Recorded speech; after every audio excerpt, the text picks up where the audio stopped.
Before we begin, I would like to quickly mention that this is a part 2 of the Gorillaz story. If you haven't seen the first part yet, I highly suggest you go and watch that first. Plus, I'm obligated to remind you to like the video if you enjoy and subscribe for more. Let's get these numbers up! I didn't believe this was a real thing until now. Anywho, that's all. Enjoy the video. 2D, what's it like being a sex symbol? He ain't no sex symbol. He's too busy changing his ringtone. Oh. You're just jealous. No, I'm not. Yes, you are. No, I'm not. Yes, you are. No, I'm not. Yes, you are. Shut up! After the fight in LA, Murdoch decides to head south to Mexico. There he can enjoy the sun and some warm tequila, and he'll be far away from scripts, screens, and that twerp 2D. He was stopped at the border because he left his passport back in LA, but he gave the border patrol some Rock the House t-shirts and he was on his way. He didn't get to enjoy his vacation long at all though, for Murdoch had been caught giving false checks to a brothel. His tab was getting high, so he gave them autographed money with his face on it. This landed Murdoch a 30-year prison sentence at La Mesa State Prison. Murdoch had to make friends fast, so he befriended 2 crooks that showed him a thing or two about surviving prison. He also met and befriended someone with a chilling reputation, legends saying that they were born on the folds of the Grim Reaper's cloak. This creature is known as Cortez the Raven. Murdoch went from rock legend to prisoner 318008:999, which if you put that in a calculator and flip it upside down, yeah, that's what kept Murdoch going. Meanwhile, back in LA, Russell stayed at their house. Noodle went back to Japan and 2D disappeared, leaving Russell alone. People would come and go as they pleased, and then their stuff started disappearing.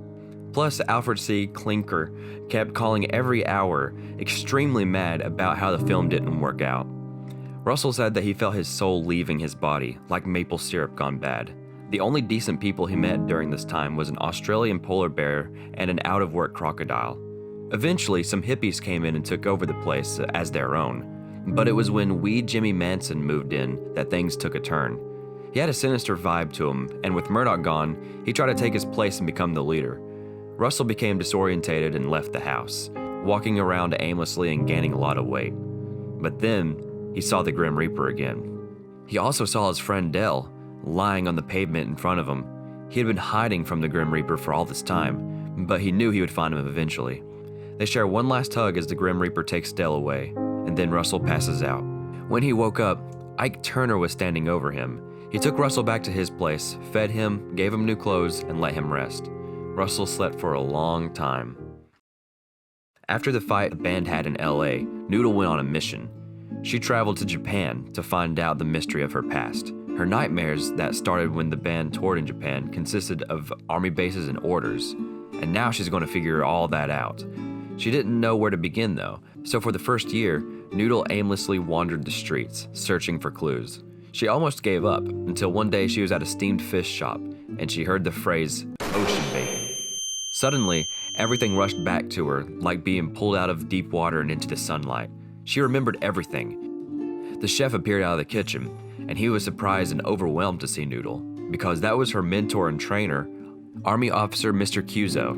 They caught up quickly, and he revealed to Noodle the secrets of her past. Noodle was one of 23 children trained for an elite team for the Japanese government for a secret military compound.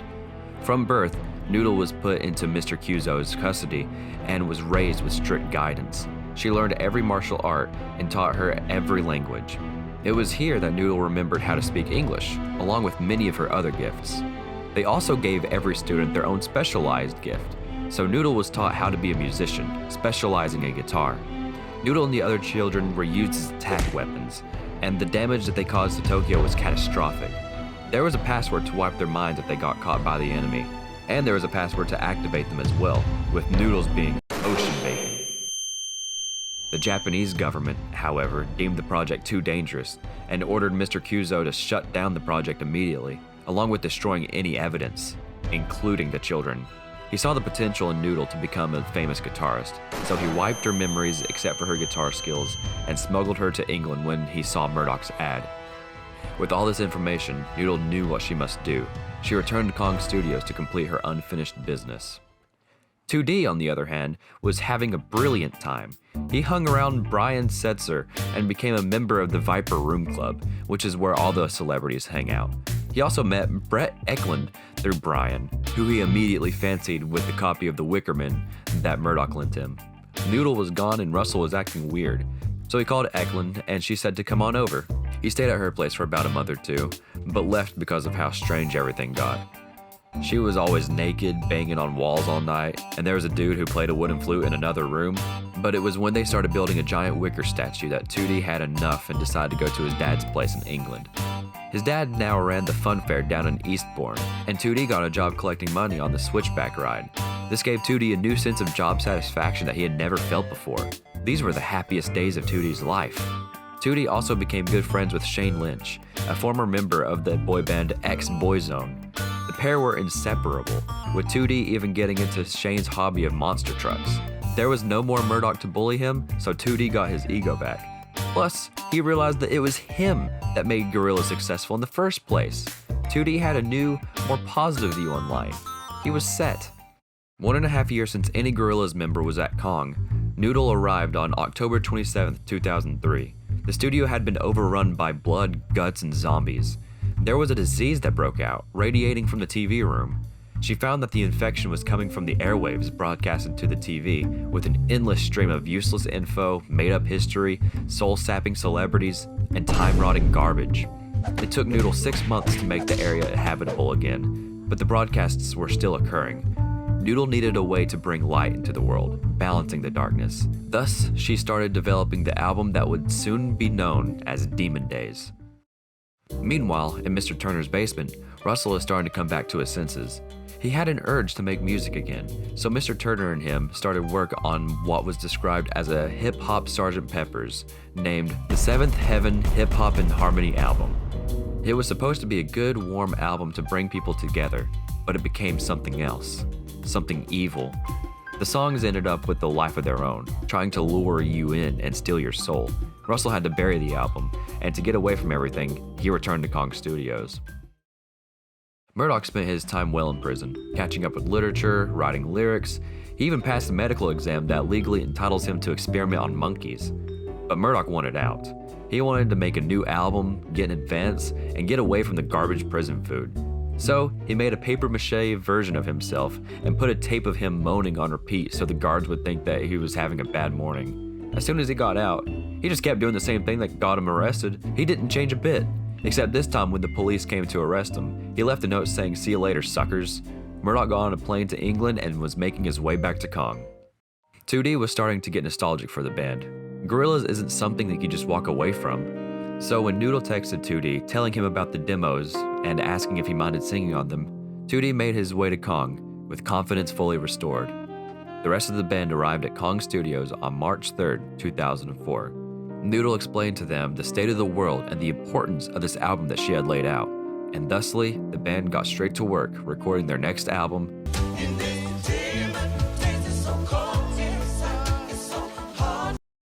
Even though they left in a rough state, the band was happy to be back together creating music with one another.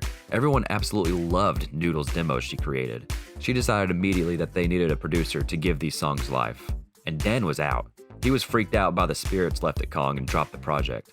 Plus he wanted to kick Murdoch's ass. Impressed by the Grey album, Noodle wanted Danger Mouse to produce the new album. He was difficult to get a hold of, but after a long and persistent process of blackmail, midnight calls, and sincere pledges of artistic intent, Danger Mouse joined the project. Once he was at Kong, him and Noodle talked endlessly about the album and its direction, while Murdoch made everything unbearable by groaning or quacking while he was listening to the recordings. They decided to have the album be a journey through the night, with each song being a different demon that humanity faces. They also decided to have a cast of collaborators to represent different cultures. Damon Albarn, smelling another great record, came along to give a helping hand, supplying Noodle with an endless supply of soundtracks and musical references. He also gave 2D vocal lessons, and now 2D sounds like he's trying to do an impression of Albarn's voice. Getting collaborators to come to Kong proved difficult. They couldn't even get a pizza delivered there. But they persisted, and their attributions to the album were impeccable. After many frantic days and sleepless nights, Gorillaz went to Pierce Room's studio in West London for overdubs and final mixing. Then, the album was mastered in New York, and finally, Demon Days was complete. After recording the evidence of zombification in Kong, Noodle released this footage under the guise of a Gorillaz video entitled Rocket. This was the first song Noodle asked 2D to sing after his return. It's a commentary on how music doesn't have meaning anymore. It's just a bunch of blah blah blah blah blahs. So, Noodle wanted to find other like-minded individuals with genuine talent, so she set up Search for a Star to assemble a creative army. What was the prize? To become a Gorillaz collaborator. I tell you what, mate. If all the world's a stage, I'd get off it if I were you.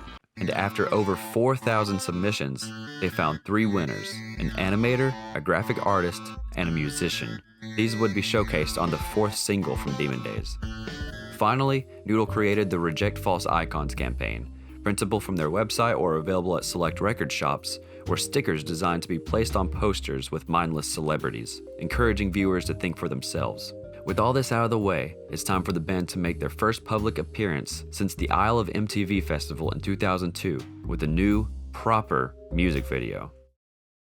Noodle got in contact with Jamie Hewlett for the first time in 3 years to begin the storyboard process for a little song called Feel Good Inc. Work began on the video and almost everything went smoothly. There was an incident involving Murdoch getting pulled over for having drugs, and said drugs paralyzing him from the waist down. Plus, De La Soul kept inhaling nitrous oxide on the plane ride over, so they didn't take anything seriously at all, kept giggling their heads off, and kept picking on 2D. They even bought a tiny island, gutted the insides, and put helium in it so that it would float, giving Noodle the island she's on during the video. The song and video were a smash hit. Releasing on May 9, 2005, it immediately went to number 2 on the UK charts, staying there for 5 months. In the US, the song wasn't performing as good. That is, until the iPod featured the song in an advertisement, blowing the song up. It stayed at number 1 on the rock radio for 9 weeks and sold over 2.5 million singles. Gorillaz had a lot to prove with this next album. They had to prove they're not a one-trick pony, that they're not a gimmick, that there's something more.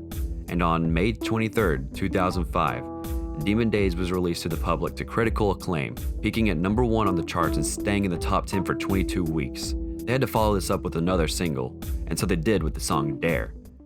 After this, the band put together a virtual radio tour across the US called the Demon D Tour. The plan is to go to a studio to rehearse, then go across America to different radio stations and perform live there instead of booking concert venues and dealing with screens. Starting from when they got to the studio, the band started receiving odd phone calls consisting of disturbing messages and even death threats. The band ignored them, but things got weirder when, at their first performance in Seattle, their A&R man for the tour was revealed to be none other than Wee Jimmy Manson.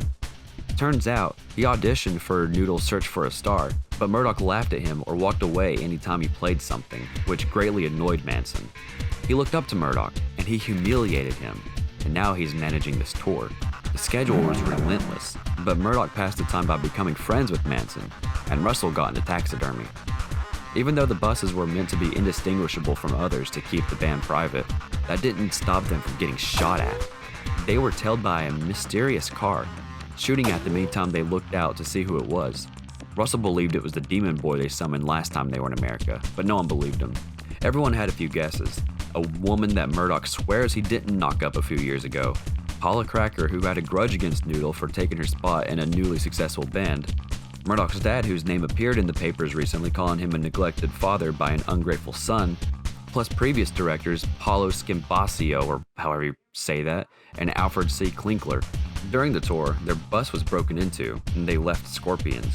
Plus, mystery fires broke out while they were playing. Someone was trying to get them. There were even shots fired outside the station they were playing at, and someone named Grassy Knoll was arrested. However, the band wondered if this guy was just a decoy to throw off the American government. Murdoch got frightened by the assassination attempts, so he went to Jimmy Manson to tell him to make it stop, which it immediately did. The rest of the tour, they had to travel at 200 miles an hour to make sure they made it to the radio station on time, but they persevered and finished the tour. Although, on the plane ride back, Russell noticed 2 helicopters following them. Once they got back to England, they began filming the video for their next single, Dirty Harry. But as soon as they returned home, they began work on their performance that was going to be unveiled at the MTV European Awards. However, they were contacted by the Manchester International Festival to perform at their show on the same exact day. They didn't want to pass this up, so they commissioned top-tier musicians to perform in their place, including Damon Albarn. This eventually became Demon Days Live and was a huge success. After the show, De La Soul immediately hopped on a plane and headed to Europe to perform at the show the band was focused on, the EMAs. No more hiding behind screens, no more being on screen. The band was on stage performing Feel Good Inc. in front of a live audience, and it was massive. Manchester and the EMAs were all the papers were about for days, especially since they were pulled off at the same time, which made this an even greater achievement. Because of this, MTV wanted to do an episode of MTV Cribs on the band, in which they did. And to round off the year, on December 25th, 2005, Murdoch gave the Queen's speech. Not even kidding. I've actually been asked to do the Queen's speech, as she's busy. And we've had more films from Harry Potter, so, basically it really does look like we've just gone one step closer to the apocalypse, eh? They then proceeded to start 2006 with a bang. The Grammys wanted Gorillaz to perform, along with Madonna. They went to a pre-Grammys party at Dennis Hopper's house, and on February 8th, 2006, Gorillaz, De La Soul, and Madonna opened up for the 48th Grammy Awards. They performed at the Brit Awards and announced a Demon Days live in Apollo, New York. However, in Manchester, everything was paid for, but not in the US. So, Murdoch had to make a Motorola advertisement to pay for it.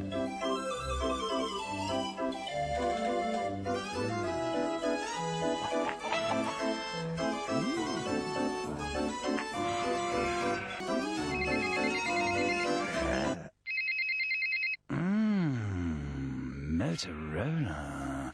Look, I can't talk now. I'm naked. Everything seemed to be looking up, but in light of some recent news, they realized that they had one last music video that they needed to make.